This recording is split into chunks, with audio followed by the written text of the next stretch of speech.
Setelah siap semua sub-circuit, sambungkan input pin dan juga output pin. Assalamualaikum dan selamat datang. Dalam video kali ini, saya ingin menerangkan bagaimana kita ingin membuat sub-circuit menggunakan multisim. Mari kita mulakan. Di dalam paparan ini terdapat dua gambar rajah. Gambar rajah yang di sebelah kiri menunjukkan litar asal yang ingin kita lukis di dalam bentuk sub-circuit, okay? Dan litar yang di sebelah kanan adalah litar yang lebih simple, di mana kita telah olah litar yang pertama tadi ke dalam block diagram, ke dalam blok-blok yang berasingan yang kita panggil sebagai sub-circuit. Okay. Cuba kita lihat di dalam litar yang di sebelah kiri ini. Okay. Yang ini adalah litar kepada clock. Okay, jadi saya bahagikan litar asal ini kepada tiga bahagian yang utama, di mana yang pertama ini adalah clock circuit. Okay, kemudian jadi clock circuit ini kita akan masukkan circuit ini ke dalam block diagram yang pertama. Okay, litar yang kedua adalah 7490 merupakan BCD counter. Okay, di sini kita ada BCD counter dan juga BCD to 7 segment encoder. Jadi kita akan masukkan kedua-dua circuit ini ke dalam blok yang kedua, iaitu blok BCD counter dan encoder. Kemudian pada paparan utama kita cuma ada dua blok diagram yang ini, dan seterusnya ada paparan nombor yang ingin kita tunjukkan. Okey, jadi di sini kita ada 7 segment display. Okey, bagaimana kita ingin membuat sub-circuit? Okey, jadi kita create saja new design seperti biasa. Okey, setelah membuat new design, pergi kepada place di sini. Kepada place, kemudian ambil new sub-circuit, kemudian kita namakan. Contohnya block diagram yang pertama tadi saya namakan sebagai clock. Okey, alright. Jadi kita placekan sahaja block diagram ini ke atas kita punya design. Alright. Seterusnya kita place untuk block diagram yang kedua, new sub-circuit, di mana sub-circuit ini saya beri nama BCD counter encoder. Okey. Dan kita placekan circuit ini. Placekan block diagram yang kedua. Okey, boleh arrange. Ini baru dia punya block diagram, and then kita siapkan bentuk yang seperti ini dahulu. Okey. Alright. Kemudian ini tadi litar yang saya dah lukis di dalam multisim. Jadi saya cuma kopikan saja display ni ke dalam saya punya main circuit di sini. Alright. Saya delete dahulu yang ni. Okey, boleh rearrange. Okey. Bagaimana kita nak masukkan circuit kat dalam block ni? Okey, jadi kita double click dekat clock ni. Okey, anda nampak ni open sub sheet. Okey. Okey, jadi dia akan generate satu design yang baru. Jadi kita boleh copy paste daripada kita punya circuit yang asal tadi. Okey, tadi ini adalah circuit clock kan. Jadi saya copy paste yang bahagian yang clock saja. Saya akan masukkan ke dalam sub-circuit yang pertama ni, sub-circuit clock ni tadi. Alright. And then ni kita ada VCC dan juga ground. Jadi kita kena letakkan satu kita panggil satu connector yang menghubungkan di antara block diagram ni. Jadi macam mana kita nak letak connector tu? Okey, pergi kepada place tadi. Okey, kemudian kita ambil connector. Alright. Pada connector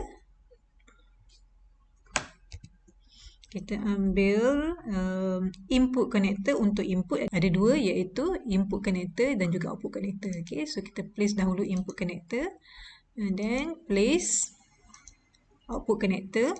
Alright. Jadi kita ada input yang kat sini, kita ada apa tadi? Okey, kita tak ada input kat sini, tak perlu gunakan input. Kita cuma ada output, iaitu clock ni kan, output daripada clock ni. Okay, kita sambungkan kepada output connector. Alright, and then boleh rename the output connector ni. Jadi saya tuliskan kat sini, dia punya signal punya nama adalah clock. Alright. Okey, jadi kita dah siap circuit untuk sub-circuit clock. Okay, kita pergi balik semula kepada main tadi, okay, main circuit, alright.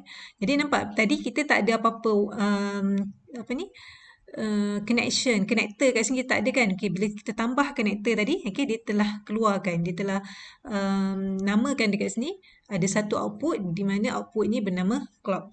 Alright, okay, kemudian double klik kepada blok yang kedua, open subsheet. Okay, kita pergi kepada circuit tadi. Alright, so untuk yang ni saya nak letakkan BCD counter dan juga BCD to 7 segment encoder. Alright, jadi saya cuma copy paste kedua-dua komponen ini masuk ke dalam blok diagram yang kedua tadi. Okay, di sini.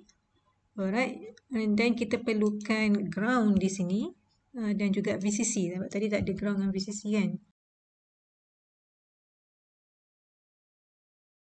Okay, sambungan dia sama je macam tadi. Okay, so dekat sini, input yang masuk dekat sini adalah daripada mana? Input yang masuk di sini adalah daripada clock tadi kan. Output from the clock masuk ke dalam pin kaki 14. Right? Jadi, dalam kita punya ni, pin kaki 14 ni, kita perlu letak input connector dan pada encoder ni kita akan letak output connector. Right? Okay. Ambil place connector.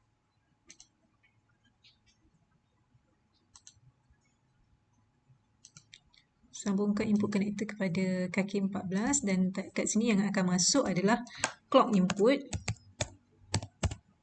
Okay.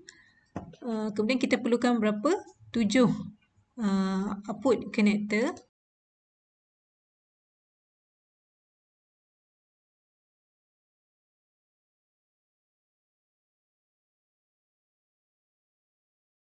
Okey, jadi sub-circuit untuk blok diagram yang kedua telah pun siap.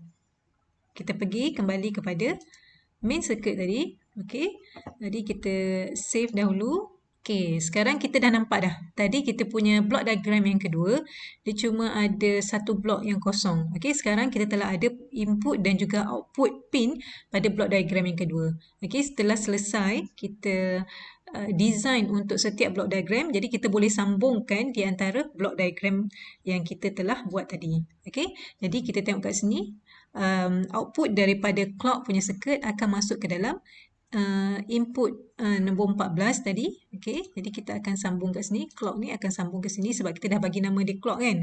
Alright, jadi kat sini dia suruh pilih lah sebab nak guna nama yang mana satu, nama daripada blok diagram pertama ataupun blok diagram kedua. Jadi tak ada masalah.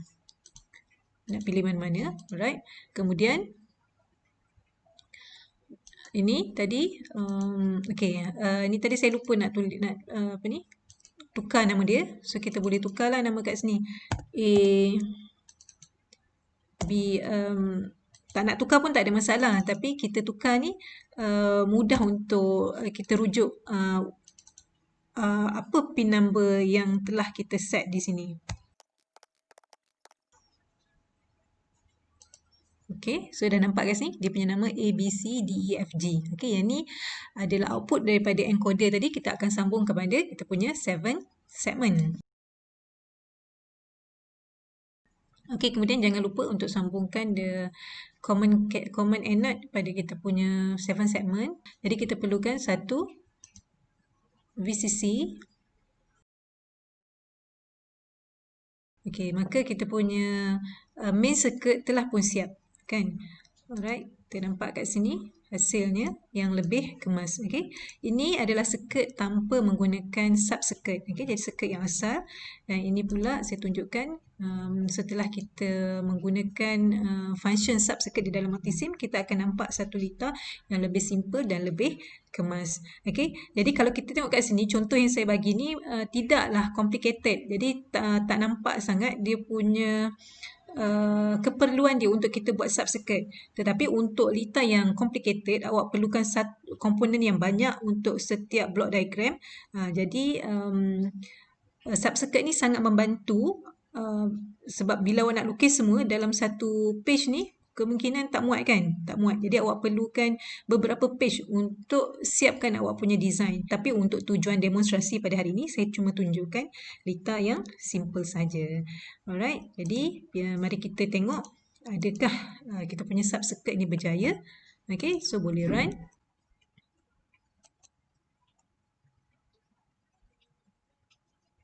Okay, jadi kita punya BCD counter yang kita design untuk count daripada 0 sampai 9 telah pun sukses. Okay, sebelum saya tamatkan video ini, okay, saya ulang semula bagaimana cara untuk membuat sub-circuit. Yang pertama, anda perlu create a new design. Okay, kemudian lukiskan blok-blok diagram yang terlibat di dalam sistem anda. Anda perlukan pasti apakah input dan output yang terlibat untuk setiap blok diagram. Kemudian setelah itu, lukiskan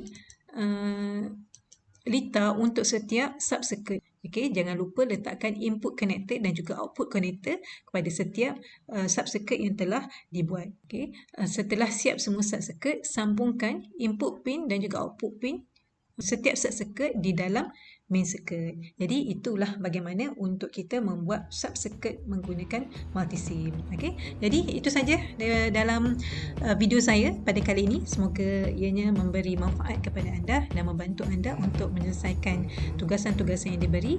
Jadilah insan yang berbudi kepada ibu bapa dan juga masyarakat. Sekian, terima kasih dan Assalamualaikum.